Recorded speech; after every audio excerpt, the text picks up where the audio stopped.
오늘부터 다시 이제 데살로니가 전서를 공부해 가려고 합니다. 한 1년쯤 가까이 주제별 설교를 계속해 왔는데 그것도 나름대로 은혜가 되고 참 좋았다고 생각합니다.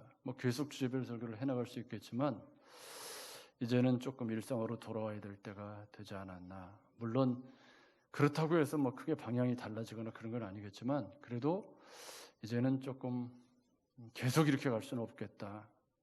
언제부턴가 제 안에 그런 마음이 들었는데 다시 데살로니가 전서로 돌아왔습니다. 한동안 데살로니가 전서에서 떠나 있었기 때문에 간략하게 다시 정리를 해보면 여러분이 잘 아시는 것처럼 사도 바울이 마게도냐에서 비두니아로 이렇게 가려고 하다가 주님께서 막으셔서 마게도냐로 건너와서 마게도냐 첫 성인 빌립보에서 전도하게 되죠. 거기서 자주장사 루디아를 만나게 되고 그리고 점하는 여종의 일로 애를 맞아가지고 정말 처참한 몰골로 기절해가지고 감옥에 던져지게 되지 않습니까?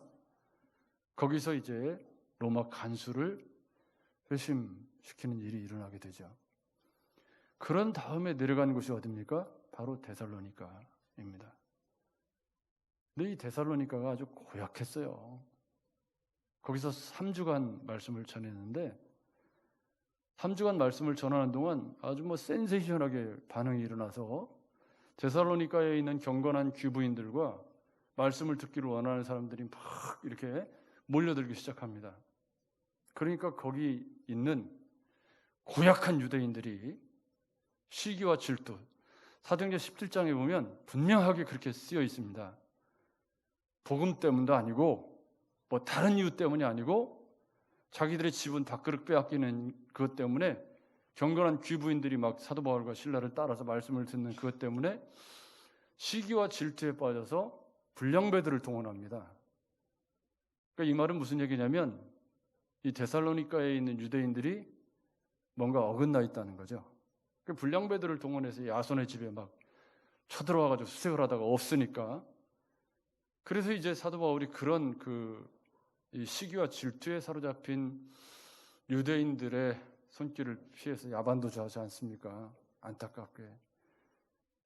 그러니까 데살로니가 교회는 불과 3주간 있다가 야반도주 해야 했던 그런 안타까움이 있는 교회입니다. 근데 이 편지를 어디서 썼다고 일반적으로 인정이 되냐면 고린도에서 썼다고 인정이 돼요. 사도 바울이 고린도에서 1년 6개월 동안 브리스가와 아굴라 부부하고 텐트 메이킹을 하면서 고린도에서 복음을 전하지 않았습니까? 그때 이제 이 데살로니가에서 소식이 들려온 거예요. 그러니까 긴 시간이 지나지 않은 거죠. 왜냐하면 데살로니가 지나서 베레아 지나서 이렇게 아덴 지나서 고린도인가요? 이렇게 갔기 때문에 그렇게 긴 시간이 지나지 않은 그런 시점에 데살로니가 전후서를 쓰게 되었는데 제일 심각한 문제가 뭐였냐면 데살로니가 교회에 주님이 이제 어려우면 세상이 어려우면 우리가 다 똑같이 생각하는 게 뭐죠?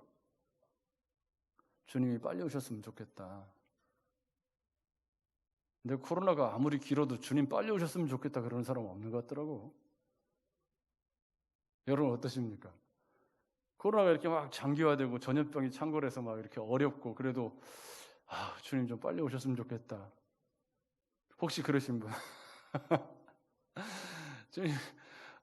주님 빨리 오셨으면 좋겠다 그러려고 하니까 우리 큰아들 장가는 좀 보내고 왜 이러고 장가 보내고 나면 또 손주는 좀 봤으면 좋겠다 이런 생각. 예쁜 딸 손주를 좀 보면 좋겠다 이렇게. 그게 우리의 현실인 거죠. 그런데 진짜로 어려우면 주님 빨리 오셨으면 좋겠다는 생각을 해요. 그래서 데살로니가 교회에 이 잘못된 종말론, 재림에 대한 잘못된 생각들이 막 들끓고 있었다는 거죠. 그래서 사도 바울이 데살로니가 전서 이제 곧 살펴가겠습니다만은 주의 재림이 임박했다고 4장 11절 12절에 주의 재림이 임박했다고 단정하고 무의도식하는 사람들을 책망하고, 또 4장 13절부터 18절에서는 죽은 자들이 재림 시에 부활에 참여할 것인지에 대해서 비관적으로 생각하는 사람들을 바로잡아주고, 또 신자가 된 후에도 여전히 이방의 부도덕한 삶에서 벗어나지 못하고 다 그렇게 사는데 뭐, 이런 사람들에게 재림을 기다리는 성도는 삶이 성결해야 한다. 그래서 데살로니가 전서의 주제는 뭐냐면요, 건전한 종말론, 건전한 재림을 기다리는 성도의 성결한 생활, 이게 주제입니다. 그러니까 모든 성경이 다 무슨 얘기를 하냐면 생활 이야기를 해요. 여러분 성경을 정직하게 읽으면 성경이 다 무슨 얘기하고 있죠? 우리의 성품과 윤리와 삶에 관한 이야기를 하고 있어요. 그죠? 그게 하늘 소망을 가진 사람들이 이 땅에 어떻게 살아야 될 것인가를 얘기하고 있다는 것을 우리는 인정할 수밖에 없어요. 그래서 사도 바울이 이 데살로니가 전후서를 쓰면서 상당히 그 묵시문학적인, 그러니까 이제 종말론에 관련된 이야기를 쓰다 보니까 상당히 요한계시록 비슷한 그런 표현들이 많이 나올 수밖에 없는 그런 특징을 가지고 있지만, 근본적으로 이 데살로니가 전후서는 생활에 관한 이야기다. 성도가, 재림을 기다리는 성도가, 또 고난에 처해 있는 성도가 어떻게 사는 것이 잘 사는 것인가. 바로 앞에 우리가 이 한참 전에 벌써 한 1년쯤 된 것 같기도 하고요. 그죠? 데살로니가 전서하고 주제별로 한 게 한 1년쯤은 되는 것 같아요. 근데 이제 그때 앞에 살폈던 이야기가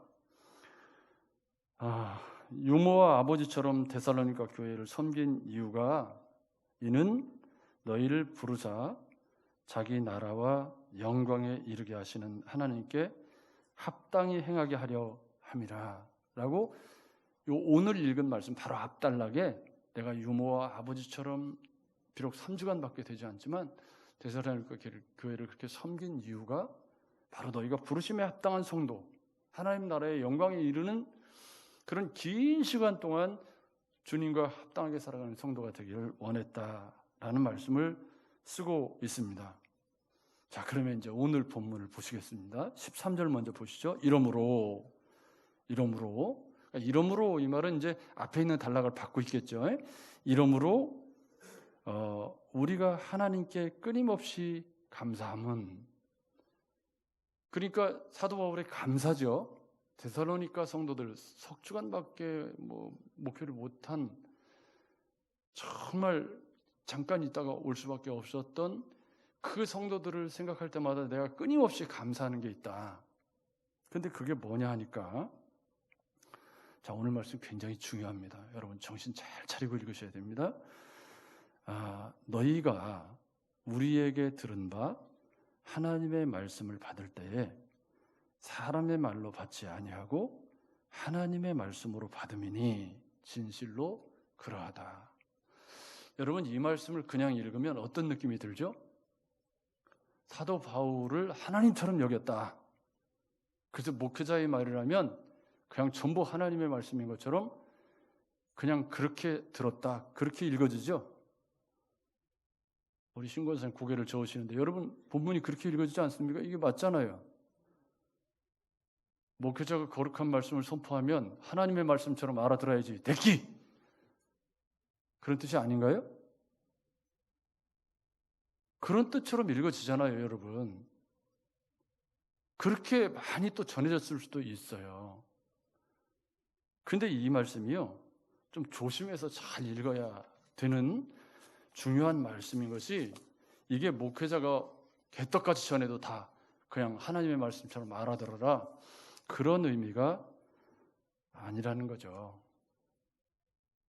여기 보면요, 너희가 말씀을 받을 때 라고 할 때 이 받는다라는 말이 파랄라 본테스라는 헬라어인데, 이게 뭐냐면 객관적인 받아들임.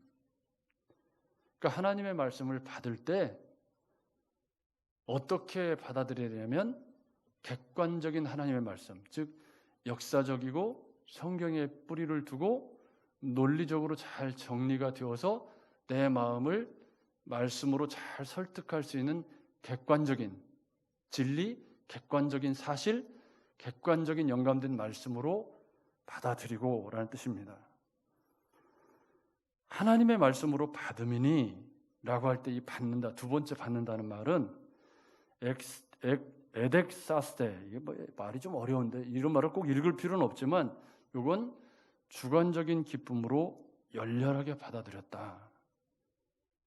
그러니까 이게 너희가 말씀을 받을 때 하나님의 말씀으로 받아들였다라고 하는 이 하나님의 말씀이라는 건 뭐냐면 객관적 사실에 기초한 혹은 성경에 뿌리를 둔 성경적 세계관에 입각한 이런 뜻이에요. 그런 하나님의 말씀을 받은 거예요. 근데 이게 객관적인 말씀을 객관적으로 받으면 어떻게 되죠? 그러면 이건 지식으로 남아서 그냥 객관적인 사실로 머물러 있어요. 그럼 말씀이 내 삶에 영향을 끼치나요? 안 끼치나요?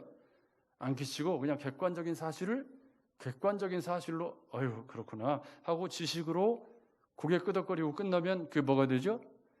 그 말씀은 그냥 지식의 말씀이 되고 죽은 말씀이 됩니다. 더 심각한 건 뭐냐면 객관적으로 전해야 될 말씀을 주관적으로 전하는 거예요.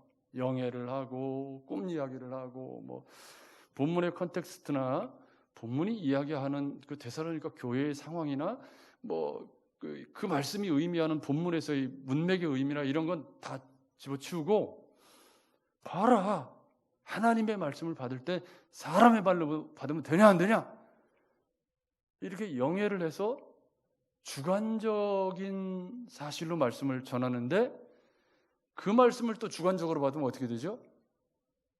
그러면 거기서 이제 기독교도 아니고 무당종교도 아닌 희한한 기독교가 생기는 겁니다. 그러니까 하나님의 말씀을 받을 때 너희가 말씀을 받을 때 이 말씀을 이 하나님의 말씀으로 받았다는 말이 그냥 분별력도 없고 그냥 무조건 신처럼 떠받들었다 그런 뜻이 절대 아니고 객관적인 사실에 기초한 성경 진리의 말씀을 올바른 지식과 분별력을 가지고 제대로 알아들었다는 뜻이에요. 그런데 그 말씀을 내 삶에 적용할 때는 주관적인 사실로 받아들여야 되죠. 그러니까 객관적인 역사가 내 삶에 들어와서 주관적인 적용으로 일어나는 과정을 우리는 성경 묵상이라고 그래요. 그러니까 정확한 팩트를 알았어요. 이 말씀이 무엇을 의미하는지 정확한 사실을 역사의 기초에서 말씀의 의미의 문맥의 기초에서 정확하게 객관적인 사실로 알았어요. 그러면 그 다음에 뭘 해야 되죠? 이 말씀을 내가 오늘 우리 시대에 어떻게 살아야 할까? 이게 하나님의 말씀으로 받았다는 뜻이에요. 사람의 말로 받지 아니하고 하나님의 말씀으로 받았다는 건 이 객관적인 말씀을 어떻게 내 삶에 잘 적용해서 말씀대로 살아낼 수 있을까를 고민하고 생각하고 이 과정을 우리가 뭐라고 그랬죠? 묵상이 되새김질하는 것이다. 이 과정이 없으면 삶이 변하지 않아요. 말씀을 듣고 여러분 오늘도 이 말씀 듣고 계시잖아요. 제가 이제 톤을 낮추려고 굉장히 노력 중. 톤을 조금만 더 낮추자. 노력 중인데 와서 말씀을 안 듣고 목사님 오늘 목소리가 희마리가 없네 이상하게 그러고 앉아 있으면 어떻게 되는 거죠? 객관적이고 주관적이고 뭐 다 소용없죠. 그냥 왔다가 그냥 가는 거지. 그러니까 기본적으로 이 말씀이 의미하는 건 말씀을 들을 때 눈을 초롱초롱 빛내면서 집중해서 잘 문맥을 이해하고 들었다. 이게 말씀을 받을 때 하나님의 말씀으로 받았다. 근데 여러분 이걸 주관적인 사실로 그러니까 오늘날 많은 성도가 말씀의 객관적인 가르침에 주목하지 않고 전념하지 않고 그럼 너무 복잡하다. 무슨 뭐 막 배경이 어쩌고 뭐 누구 왕이 어쩌고 뭐 그 시대에 뭐 시대적인 역사가 어쩌고 하니까 그냥 골치가 더럭더럭 아프다. 그러니 그런 말씀은 너무 복잡하고 힘드니까 나는 그런 말씀 듣기 싫다. 그 대신에 가려운 귀를 가지고 말씀의 바른 교훈보다는 자기 사욕을 만족시켜줄 아부의 말이나 축복을 기원해주는 종교적인 연애를 원하고 있다. 이건 제 말이 아니라 어떤 목사님 설교 원고에 이렇게 써 있더라고요. 사실은 여러분, 우리가 다 듣기 좋은 소리를 듣기 원하지 막 힘들게 하는 소리를 듣는 걸 좋아하지는 않잖아요. 여러분 맞죠? 이렇게 사실은요, 개인적인 만남에서 사람들과 관계에서는 객관적인 사실을 말하는 게 별 도움이 안 됩니다. 그죠? 오래간만에 만났어요. 근데 오래간만에 만났더니 좀 늙었어. 그러면 오래간만에 만났는데 좀 늙어 보여요. 그러면 객관적인 사실을 얘기해요? 아이고, 오래간만에 만났더니 쭈글쭈글해졌네. 음해. 그동안 뭔 일이 있었던겨? 이건 뭐죠? 하나도 도움이 안 돼요. 여러분 맞죠? 비록 쭈글쭈글해졌어도 요새 뭔 좋은 일이 있어? 얼굴이 이렇게 좋아 보여? 이렇게 말해줘야 좋아하지. 그러니까 여러분, 이게 생활 속에서의 객관적인 사실을 얘기하는 것과 지금 본문은 전혀 다른 얘기입니다. 여러분 맞죠? 성경 말씀은 객관적인 진리에 입각한 말씀을 전해야 되죠. 목회자가 본문이 그때 교회 상황에서 어떤 의미로 이 말씀을 전했는지를 정확하게 역사를 잘 분별하고 본문의 원어적인 의미를 잘 파악해서 문맥을 이해해서 객관적인 사실로 잘 전해야 되죠. 그런데 여러분은 그것을 객관적인 말씀으로 잘 알아들을 수 있는 귀를 가지고 그 말씀을 객관적으로 알아야 되는데 이걸 주관적으로 또 알아들어갖고 목사님 나를 까네. 뭘 까기는 객관적인 말씀을 객관적으로 안 듣고 주관적으로 들어버리면 이건 곤란하죠. 왜요? 그러면 객관적인 말씀이 주관적인 자기 필터링에 걸러져 가지고 전혀 본문하고 다른 말로 내가 들을 수 있기 때문입니다. 그러니까 사람의 말로 받지 않냐고 하나님의 말씀으로 받았다는 건 객관적인 사실을 객관적으로 알아들을 수 있는 귀를 가졌다는 뜻이고요. 그리고 그 말씀이 살아서 내 삶에 역사하는 말씀이 될 때는 그 말씀을 내 속에 객관적인 사실로 올바르게 이해한 말씀을 가지고 내가 어떻게 살아갈까 고민했다. 그랬더니 무슨 일이 일어났습니까? 13절 하반절에 이 말씀이 또한 너희 믿는 자 속에서 역사하느니라. 할렐루야. 어떤 말씀이 지금 역사하고 있는 거죠?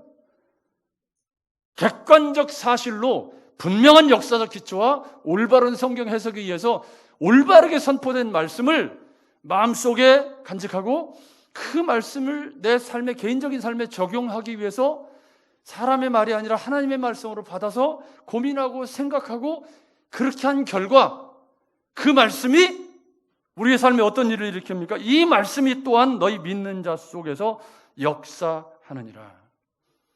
이 역사한다는 말이 에넬게오라는 말인데 이 말을 세번역 성경, 공동번역 성경, 쉬운 성경 전부 다 뭐라고 이렇게 번역을 해놨냐면 우리는 믿는 자 속에서 역사하느니라 그랬잖아요. 근데 세번역 성경이나 다른 영어 성경들은 살아서 역사하느니라 그랬어요. 이 살아서가 들어간 거랑 안 들어간 거랑 차이가 많죠?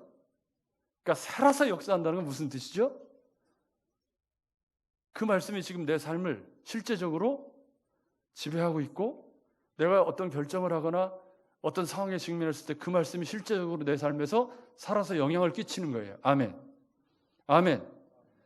중요한 결정을 할 때 말씀의 원리가 내 삶에 영향을 끼치는 거예요. 어떻게 할 때? 말씀을 객관적인 하나님의 말씀을 잘 객관적인 사실로 알아듣고 그리고 그것을 주관적인 내 삶에 어떻게 적용할까를 고민할 때 그럴 때 그 말씀이 살았고 운동력이 있어서 좌우의 날선 검이 되어서 내 영과 혼과 관절과 골수를 찔러 쪼개는데 그럴 때 말씀이 살아서 역사한다. 아멘. 아멘. 살아서 역사하는 말씀이 되는 거예요. 그 말씀이 생생하게 삶의 영향력을 행사하고 있고 그래서 신앙생활에 멋과 맛과 감격을 하는 성도, 이 고난의 코로나의 어려운 터널을 지나는 동안에 그 말씀이 우리로 하여금 힘나게 하고 어떻게 살아야 할지 삶의 방향을 결정해주고 어떤 어려운 벽에 부딪혀 있을 때 견딜 수 있는 힘을 주고 용기를 주는 그런 말씀으로 살아서 역사하는 거죠. 아멘. 여러분에게 말씀이 객관적인 사실로 남아있는 말씀이거나 아니면 도무지 이해할 수 없는 말씀으로 남아있는 그런 말씀이거나 나와 내 삶에 전혀 영향을 끼치지 못하는 죽은 말씀이 아니라 지금 살아서 역사하는 말씀이 될 때 사도 바울이 지금 뭐라고 그러죠? 내가 너희를 생각할 때마다 항상 감사하는 것은 목회자의 감사가 무엇인가? 어제가 스승의 날이었던가요? 그제가 스승의 날? 어제였던가요? 두 분에게서 한 분에게서 문자가 왔고 한 분에게서 아무튼 뭐가 왔더라고요. 그래서 제가 그리고 얼마 전에 또 미리 스승의 날이라고 식사를 또 하기도 하고 해서 참 제가 마음으로 참 감사했었습니다. 사실은 목회자의 보람은 스승의 날 뭘 받고 인사를 받는 것에 목회자의 보람일까요? 그런 건 아닙니다. 정말 목회자로서의 보람은 여러분들의 삶 속에서 말씀이 살아서 역사하는 것을 보는 것, 그것이 목회자의 보람이죠. 그 실제로 삶을 살아갈 때 제 마음속에 저렇게 살면 안 되는데 이렇게 살고 있다면 그건 여기 13절 말씀에 우리가 하나님께 끊임없이 감사하면 감사가 되는 성도인가요? 근심이 되는 성도인가요? 볼 때 저렇게 살면 안 되는데 말을 저렇게 하면 안 되는데 이렇게 살고 있다면 아예 말씀을 듣지도 않고 귀 기울이지도 않고 쥐 속에 오른 대로 살고 하나님의 말씀은 퀭이나 무슨 듣지도 않고 그런다면 그건 근심이 되는 거죠. 여러분, 말씀이 살아서 역사하는 그런 그리스도인은 일단 객관적인 사실을 잘 분별할 수 있는 분별력을 가지고 객관적인 사실이 맞다면 그러면 그 말씀을 아멘으로 받고 아멘으로 받고 그리고 그 말씀을 어떻게 내가 말씀대로 살아낼 수 있을까를 고민할 때 그 말씀이 살아서 역사하게 되는데요. 그러면 무슨 일이 일어나냐면 14절에 고난의 터널을 이기게 되는 게 살아서 역사하는 거예요. 고난의 시간들을 그 살아서 역사하는 말씀이 어떻게 해요? 견디고 이기게 하는 거죠. 여러분 14절 말씀 보십시오. 형제들아 너희가 그리스도 예수 안에서 유대에 있는 하나님의 교회들을 본받은 자 되었으니 저희가 유대인들에게 고난을 받은 것 같이 너희도 너희 나라 사람들에게 동일한 것을 받았느니라. 그러니까 요점은 뭐냐면 유대에 있는 그리스도인들이나 데살로니가에 있는 그리스도인들과 똑같이 고난을 받고 있다.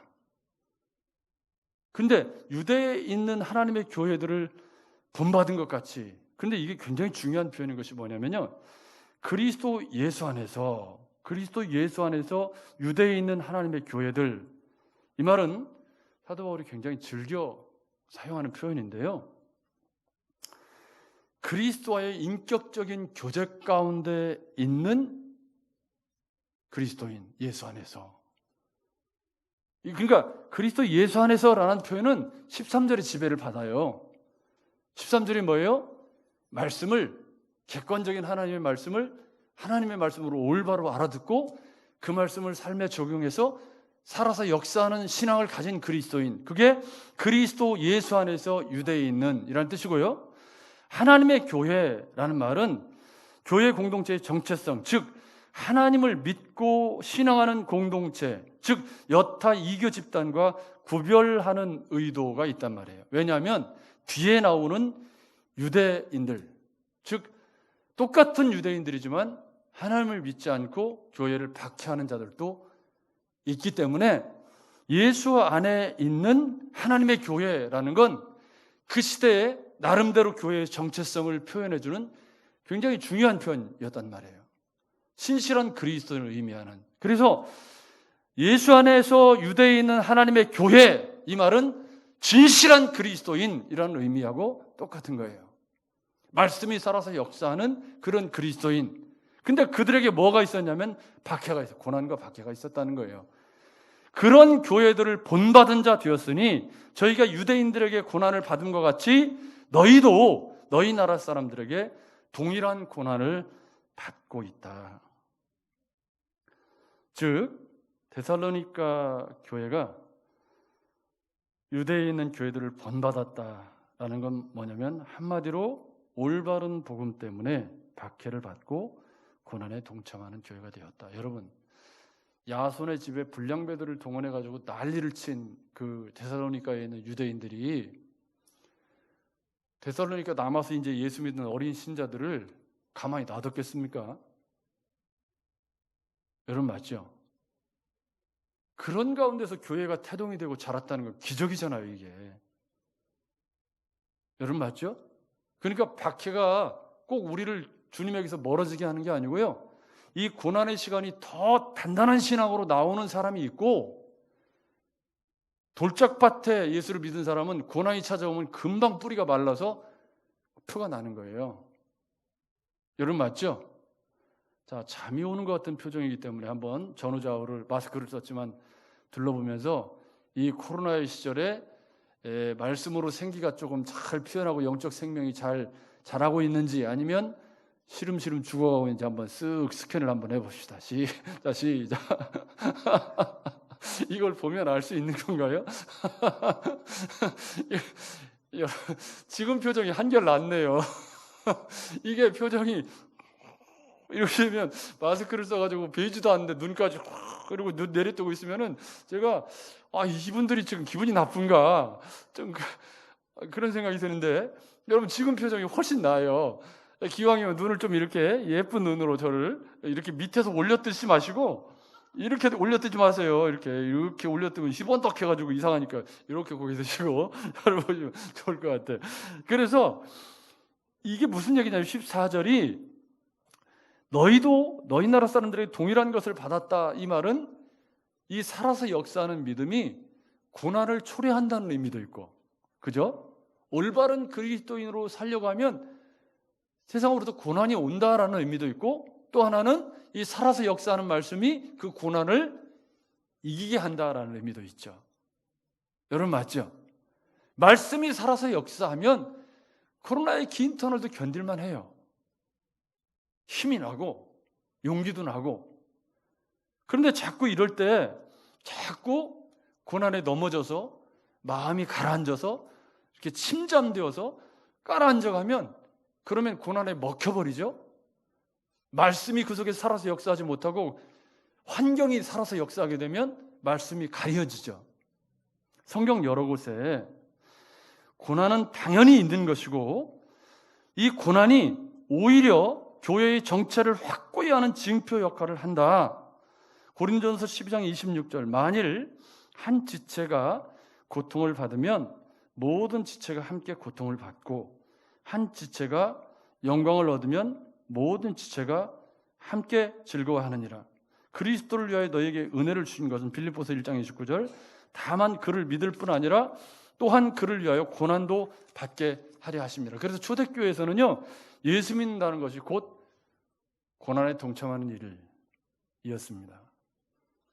지금은 예수 믿는 것이 고난에 동참하는 일이라고 보기는 어렵죠. 그렇지만 그때는 그랬습니다. 그래서 너희를 부르사 자기 나라와 영광에 이르게 하시는 하나님께 합당히 행하게 하기 위해서 우리에게 고난의 터널을 허락하신다고 성경은 일관되게 말씀하고 있다는 사실입니다. 그럴 때 살아서 역사하는 하나님의 말씀은 그 고난을 이기게 한다. 지금 우리가 처한 시대는 아마 인류 역사상 처음 있는 일일 거예요. 이렇게 길게 그리고 백신 가지고 이렇게 막 진짜 설왕설래하고 막 이렇게 마음이 힘든 지금 이제 60세 이상 이제 안 맞으신 분들 접종이 시작이 됐죠.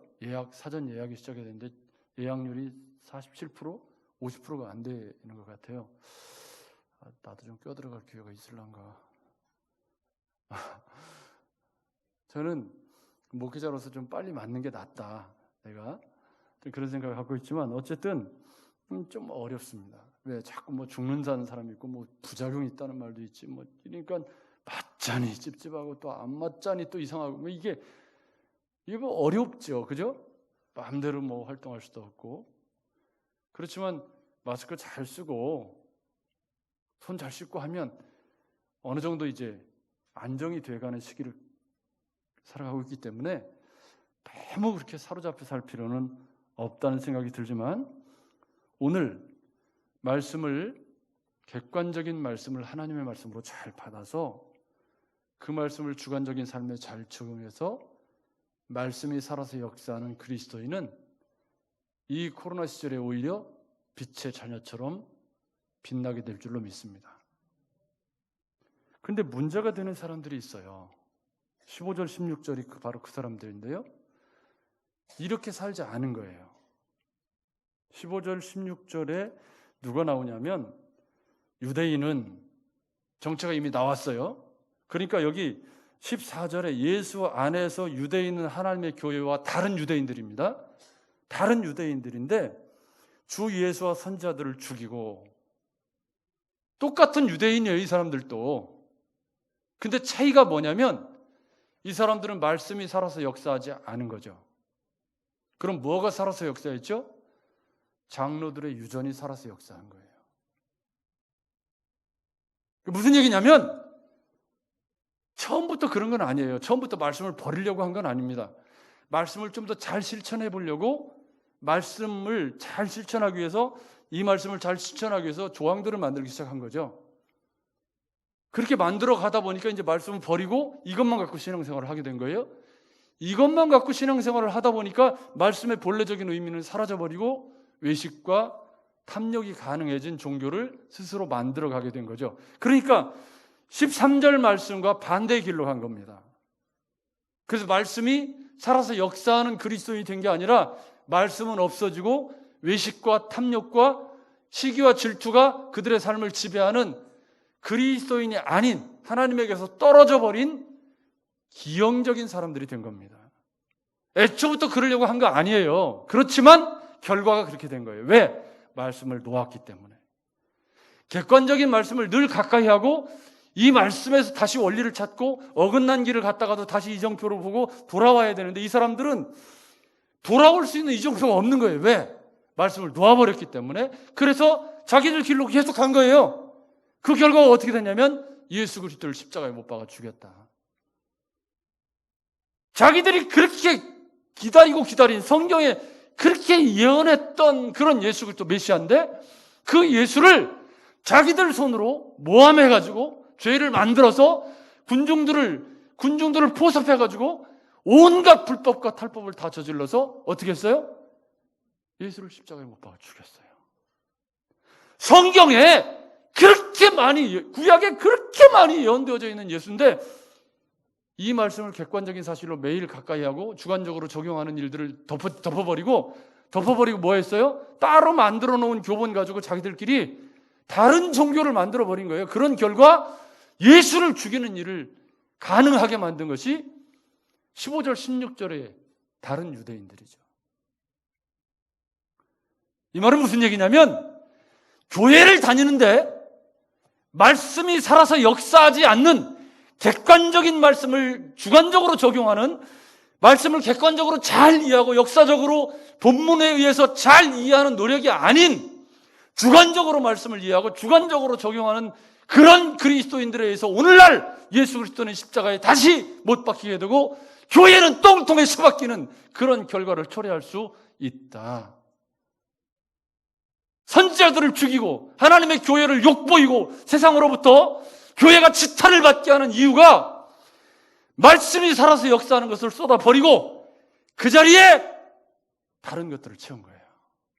은사를 채우고 말씀을 배제한 기도를 채우고 그 자리에 온갖 탐욕과 이기심을 합리화시킬 수 있는 잘못된 교리를 채우고, 어디 뭐 삼층전에 자꾸 갔다 왔다 소리나 했었고, 그거 성경에 한 번 나와요. 그것도 사도 바울이 그 얘기를 쓸 때 좋은 의미로 쓴 게 아니라 하도 지내가 은세 얘기하니까 나도 이런 거 한 번 있었다 그렇게 쓴 거지, 그게 교리 아닙니다. 그죠? 사도 바울이 삼층전 갔다 오라고 그 얘기 쓴 거 아니잖아요, 여러분. 너네들도 다 삼층전 갔다 와야 된다 그렇게 쓴 거예요? 아니잖아요. 그런 의미가 아닙니다. 객관적으로 말씀을 보면 그 말씀이 그런 의미가 아니라는 걸 알아요. 근데 그 말씀을 주관적으로 적용하는 사람들은 삼층전에 우리도 가야 된다 그렇게 얘기해요. 그러면부터 말씀으로부터 떠나죠. 그러면 하나님의 이름이 조롱당하고 모욕당하고 다른 사상으로 하나님의 교회를 변질시키고, 그런 역사적인 사실들을 우리 코로나 시대를 지나면서 우리가 보았잖아요. 여러분 보셨잖아요. 15절 16절에 유대인 같은 사람들이 우리 시대에 어떤 모습으로 나타날 수 있는지를 우리 시대에 우리는 살면서 생생하게 보았잖아요. 여러분 보셨잖아요. 여러분 보셨죠? 그런 사람들을 보았단 말이에요. 여러분 스스로에게 물어보십시오. 15절 16절의 유대인의 이 비루한 모습들, 성경에 있는 예수를 못 박아 죽이고 선지자들을 죽이고 종교적 기득권을 위해서 온갖 탐욕과 이익의 노예가 되어버린, 정권의 시녀가 되어버린 이런 자들의 모습을 우리는 보았잖아요, 여러분. 그리고 우리 시대에도 이런 자들이 활개를 치고 있는 것을 여러분 보시지 않습니까? 말씀이 사라지면 교회는 교회가 아닌 거죠. 여러분 맞죠? 요즘 잠언 기자가 지혜가 거리에서 성문어기에서 우리를 초청한다고 그 지혜의 말씀을 듣고 간직하고 지켜서 행하라고 막 계속 이야기를 하면서, 오늘은 잠언 8장 22절 이하에 태초의 창조에 함께했던 지혜가 요한복음 1장의 로고스고 골로새서 1장 15절부터 17절까지의 태초의 창조에 함께하신 예수 그리스도다, 이렇게 연결이 쭉 돼버려요. 말씀이 객관적인 사실로 연결될 때는 이렇게 명명백백하게 깨달아지는 거죠. 아멘. 그 깨달아진 말씀을 가지고 내가 어떻게 살아야 될 것인가를 고민하는 것이 사도 바울에게 감사가, 목회자들에게 감사가 되는 성도, 말씀이 살아서 역사하는 성도다. 아멘. 사랑하는 여러분, 코로나가 닥쳐오든 그보다 더한 어려움이 닥쳐오든 우리가 그리스도인으로서 우리의 삶은 말씀을 객관적으로 잘 올바르게 읽고, 아멘, 역사적인 사실과 문맥과 그 편지가 쓰여진 그 시대의 상황을 조금 더 객관적으로 잘 이해하고, 그래서 그 시대에 이 말씀이 어떻게 전해졌을지를 잘 이해한 다음에, 그렇다면 나는 이 말씀을 어떻게 내 삶에 적용할 수 있을까?